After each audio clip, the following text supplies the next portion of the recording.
The elderly tycoon lay still on the weathered park bench, eyes shut, his tailored overcoat wrapped snugly around him. To passers-by, he seemed like nothing more than a weary old man dozing in the afternoon light. But sleep was the furthest thing from his mind. He was watching, he was waiting, and he was about to witness something that would reshape the rest of his life.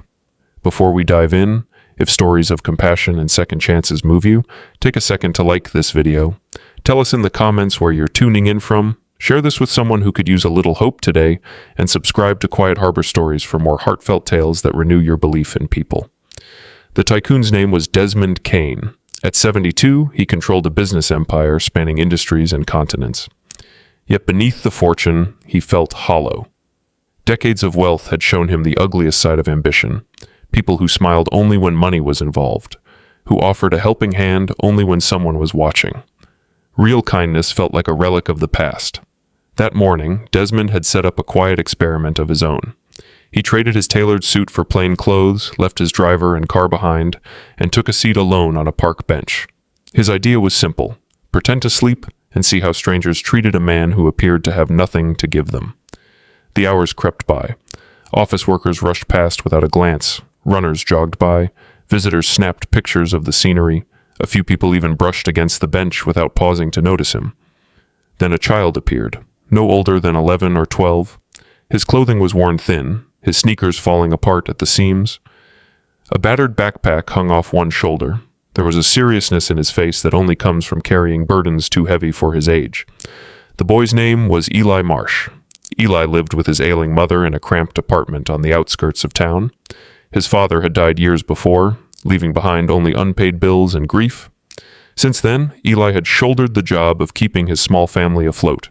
Before school, he delivered morning papers. After school, he gathered cans and bottles to trade for spare change. Every cent counted. As Eli made his way through the park that day, he spotted the old man resting on the bench. At first, he walked on. Then something made him stop. The sun was blazing, and the stranger's face looked drawn and pale. Eli crept closer to the bench. Desmond kept his eyes closed, expecting the boy to move along like everyone else had. Instead, Eli reached into his backpack and pulled out a small bottle of water, the only one he had, and set it gently beside the sleeping man, angling it so it would catch his eye the moment he woke. Something shifted in Desmond's chest, but the test wasn't finished yet. Eli started to walk off. Then he paused, glancing back at the stranger with visible worry. After a beat of hesitation, he pulled a sandwich wrapped in wax paper from his bag, his lunch, likely the only meal he'd get until dinner, and placed it next to the water. Then he walked away. Desmond nearly gave himself away right then. No cameras, no witnesses, no reward waiting, and still, the boy had handed over both his food and his water. A strange ache settled in the old man's chest, but the day had one more test in store. Roughly 20 minutes later, storm clouds rolled in and the sky opened up. Rain poured down in sheets.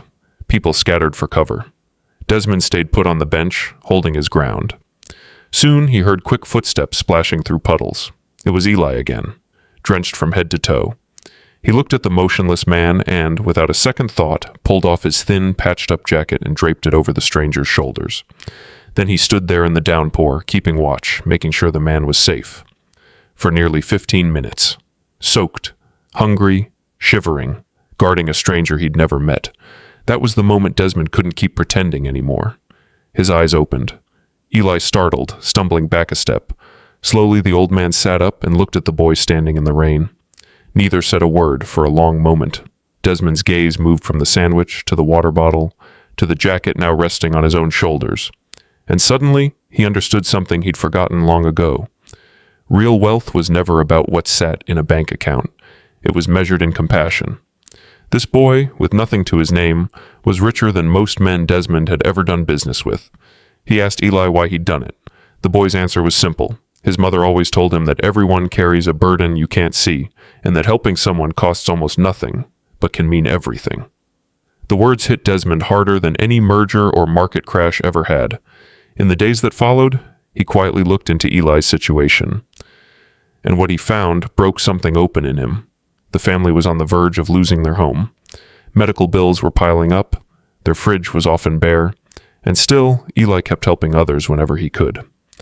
A week later, a sleek black car pulled up outside Eli's apartment building. Neighbors peered out their windows in disbelief. Desmond stepped out. No disguise this time, just himself, the man who owned half the skyline downtown. Inside the cramped apartment, he sat with Eli and his mother for hours, listening to their story, their struggles, their quiet hopes. Before he left, he made them a promise, one he intended to honor. Within months, Eli's mother was receiving the medical care she'd needed for so long. The family's debts vanished. They moved into a proper home. Eli was awarded a scholarship to one of the finest schools in the region, but money wasn't the real gift. Opportunity was. Desmond became something like a mentor to the boy, teaching him about business, leadership, and character.